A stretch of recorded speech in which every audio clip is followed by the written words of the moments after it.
off my mind. Wrongly accused of murder. New at 6, how a guilty plea clears a man who's been suspected of a horrible crime for almost 30 years.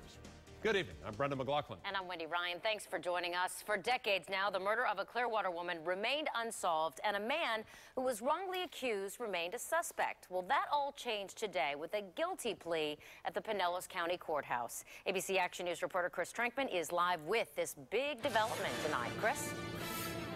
Well, Tom Sawyer said today that he never thought this crime would be solved, and he was afraid that he would never wake up from the nightmare of being a murder suspect for a crime he didn't commit.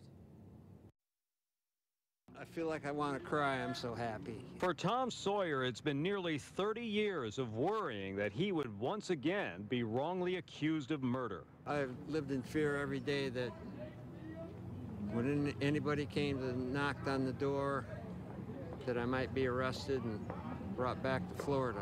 Instead, the 62-year-old returned to Florida willingly to watch Stephen Lamont plead guilty to the killing of 25-year-old Janet Stashek in 1986 after he escaped from an Alabama prison. The life sentence without the possibility of parole for 25 years. The 58-year-old confessed to the crime earlier this year, decades after Sawyer had been arrested, interrogated for 16 hours, and deprived of sleep and food until he made what was ruled a false confession. They should be ashamed of themselves. Did you ever get an apology? No, from nobody. Sawyer could have received the death penalty, and his attorney, former Judge Joseph Donahue, says this is an example of why capital punishment is wrong. I oppose the death penalty for the very reason that people in the system are fallible, that we make mistakes, and once we've executed somebody, we cannot correct them.